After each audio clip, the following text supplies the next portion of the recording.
Hey, what's up, everybody? For this review, as you can tell from the title and the trailer, is The Girl Who Wasn't Missing. Came out in 2011 originally, hour and 10 minutes, and this was re-released by Wild Eye. It says an isolated teen's life quickly spirals out of control when she is kicked out onto the streets after being gang raped and impregnated. Here's some photos from the movie, behind the scenes, for you to check out. I guess there's a panel there. In the one picture says Wild Eye releasing, probably at a film festival or something. Different posters. All right. Got a 5.6 out of 10 rating. It was directed by Shane Ryan Reed. Writers was Kay Lynette and one other, which I believe is probably Shane. Yep. She also starred in it. Rob Dale was Echo's father. Gerald Gray is in it. Alyssa Hedrick.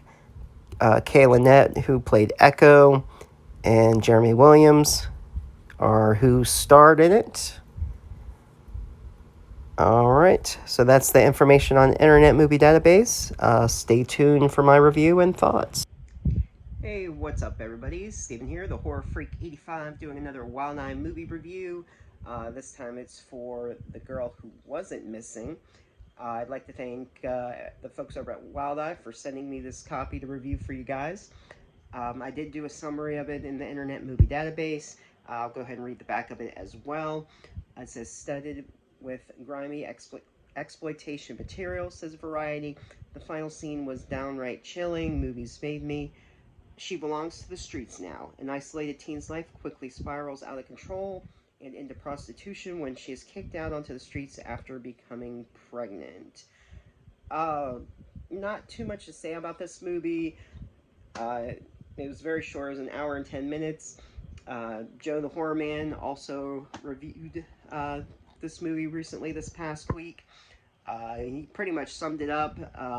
You can go ahead and check out his review. I know he liked it, and I can see why he liked it. I believe he said it was like a good character study, and you do get to see the development of this girl Echo, of what she goes through in life, being kicked out of the house and all of that. It is a sensitive topic, so it might not be a movie for everyone. She is raped by a couple of guys and impregnated. In the first part of the movie, it's split into two parts, when she's first kicked out and then on the streets. Not much dialogue in it at all. I do agree it does have good music in the film. The acting was well done. It was well written.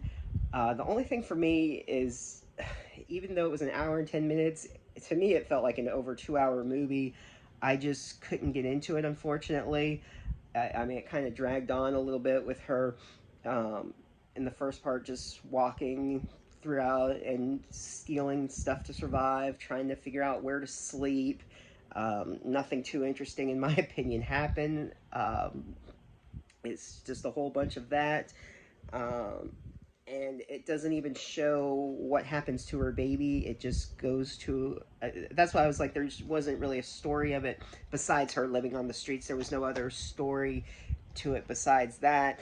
And it didn't tell the explanation of what happened to her child, so I was confused on that. It just goes a year or two later, and she's still living out on the streets. And it briefly shows, it doesn't really show too much of her with her Johns. It shows like flashes of it, which it was too brief. Not that I'm saying that it needed to show every John, her having sex with them, but it was just that I thought there might be something a little bit more interesting than that.